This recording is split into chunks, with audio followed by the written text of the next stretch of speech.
Et nous voici maintenant en compagnie de la nouvelle Tracer 900. La Tracer 900, c'est une moto qu'on aime bien à Moto Revue, malgré des petites lacunes d'ordre dynamique et ergonomique.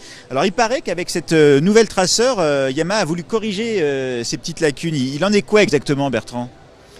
Ouais, il y a beaucoup de motos qui ont encore des petites lacunes, évidemment. Heureusement, ça fait notre jeu aussi, forcément.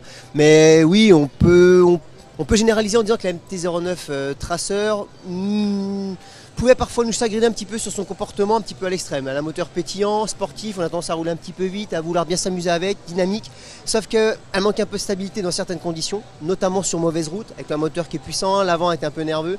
Ils l'ont calmé, ils l'ont assagi, ils ont allongé le bras oscillant.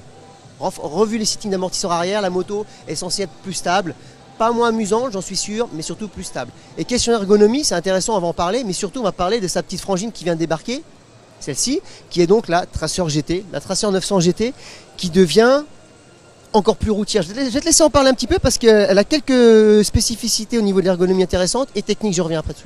Alors, ce qui est intéressant avec la Tracer GT, c'est qu'en fait, l'évolution ergonomique est la même que sur la Tracer standard. C'est-à-dire qu'on a un poste de pilotage qui est un petit peu rapproché du pilote. On a une assise qui se veut plus confortable. On verra ça au moment de la tester. On a des repose-pieds passagers qui, eux, sont positionnés également pour plus de confort.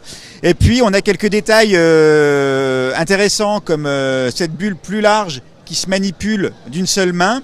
Et puis aussi ces protèges poignets qui sont un peu plus protecteurs, paraît-il. Il y a d'autres choses aussi.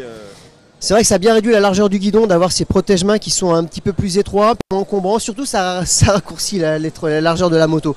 Et puis surtout, on note l'écran TFT, l'écran couleur qui est repris à la MT10. Et ça, c'est un truc qui lui donne vraiment déjà du charme. Et puis surtout, qui l'assied en matière de séniorité grand tourisme, j'ai envie de dire. Et puis, elle prend un régulateur de vitesse, elle prend un quick shifter, elle prend des poignées chauffantes. Cette moto avec des suspensions multiréglables et toutes les bonnes nouveautés de la MT-09 Tracer, effectivement, on peut s'attendre à une vraie GT, je pense.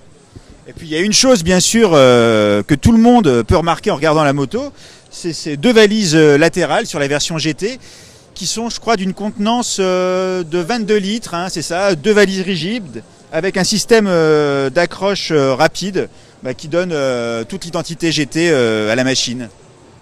Juste pour finir, il faut reconnaître qu'elle a pris un look encore un petit peu plus agressif que la précédente. On note un niveau de finition qui nous semble encore un cran au-dessus.